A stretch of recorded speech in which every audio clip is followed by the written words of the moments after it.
Okay, so next is example 6. A cylindrical glass rod.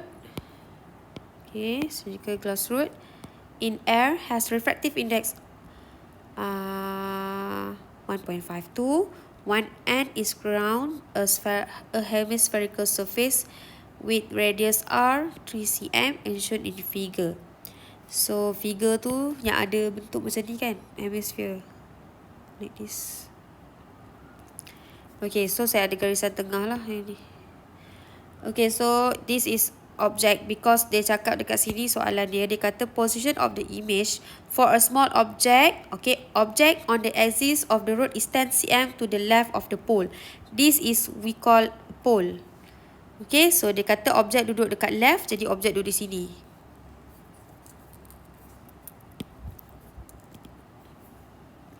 So objek duduk kat left, jadi objek duduk di sini Okay, so objek. Okay, dan dia bagi tahulah radius dalam ni adalah 3 cm. Inilah radius dia ni. Ni radius dia. Okay, so tak ada masalah pun lah. Okay, refractive index. Glass ni 1.52 and air ni 1.0.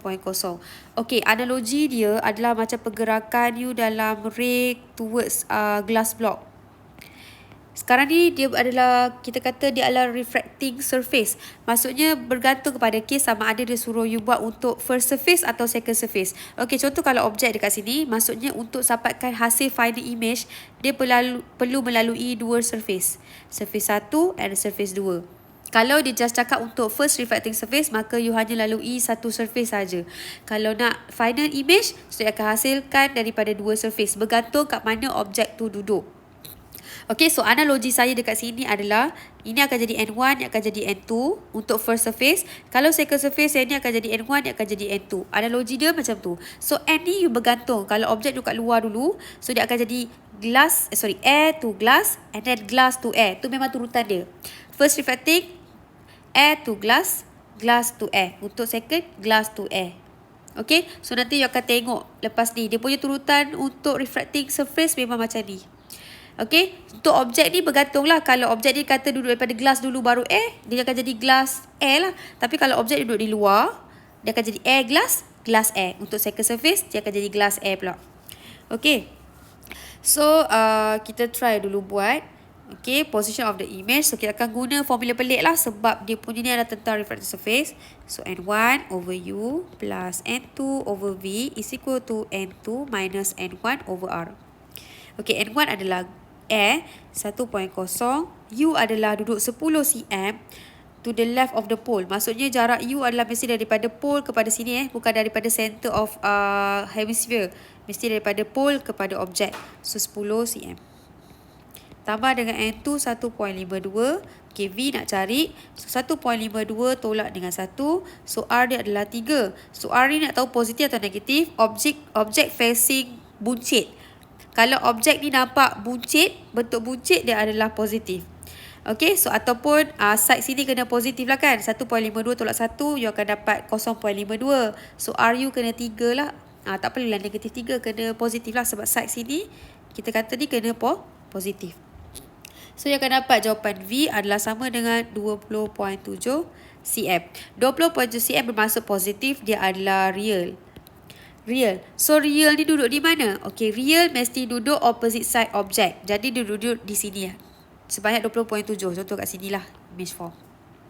Iaitu jarak daripada pole ke image adalah sebanyak 20.7 cm. So dia adalah duduk at the back of refractive surface. Okay, contoh objek. Sini akan jadi front. Ini akan jadi back. Sebab objek pertama mesti real. Okay, front. So, image terhasil adalah back. Kenapa back? Sebab dia adalah real. Real maksudnya image dengan objek akan duduk opposite side. Itu adalah real. So, dia akan duduk at the back of refracting surface. Okay, so untuk linear magnification. Okay, linear magnification, you just guna formula linear magnification. M sama dengan N1V N2U. So, N1 adalah air. Okay, lepas tu jarak dia adalah 20.7 and then 1.52. Okay, darab dengan 10. So, yang akan dapat lah 1.36. Macam tu. Okay, so next example 7. Okay, example 7. They give you the object O is placed 10 cm inside the spherical surface. 10 cm duduk kat sini. Okay, jarak dia 10 cm. Kenapa dia kata inside the spherical surface with radius of curvature 15 cm, determine the image distance. Maksudnya objek ni duduk di dalam glass. So ini akan jadi front, ini akan jadi back. Sebab objek pertama you mesti adalah front, duduk di depan. Okay, so sekarang N1 awak adalah glass lah. N1 glass, N2 akan jadi air. Sebab objek duduk dekat glass dulu. Kalau macam case tadi, objek duduk kat air. Jadi N1 awak air, N2 awak glass. Okay, so formula N1U plus N2V is equal to N2 minus N1 over R. N1 adalah 1.5 bahagi dengan 10 tambah N2 1 bahagi dengan V is equal to 1 tolak 1.5 bahagi dengan R. R adalah 15. Okay, so tengok dekat sini. R awak nak positif atau negatif? Objek pandang surface ni cengkung. Okay, so that's why dah ada negatif. Ataupun you rasa you tak ingat yang tu, you tengok side sini. 1 tolak 1.5 dapat negatif 0.5. Bila atas ni negatif, dia kena bahagi dengan nombor negatif supaya side yang saya bulatkan ni adalah positif. Kita dapat positive value. So bila kita kira, kita akan dapat V sama dengan negatif 8.6 cm. Negatif bermaksud adalah virtual. Okay, so virtual maksudnya dia duduk mesti same side object. Jadi, kejap so, image dengan objek kena sama tempat. Mesti sama side. Itu adalah virtual. Jadi, negatif 8.6 duduk mana? Okay, duduk dekat sini. So, image dekat sini lah. Sebab jarak daripada pole kepada image adalah 8.6 cm. Objek dengan image duduk satu position yang sama sebab dia adalah virtual.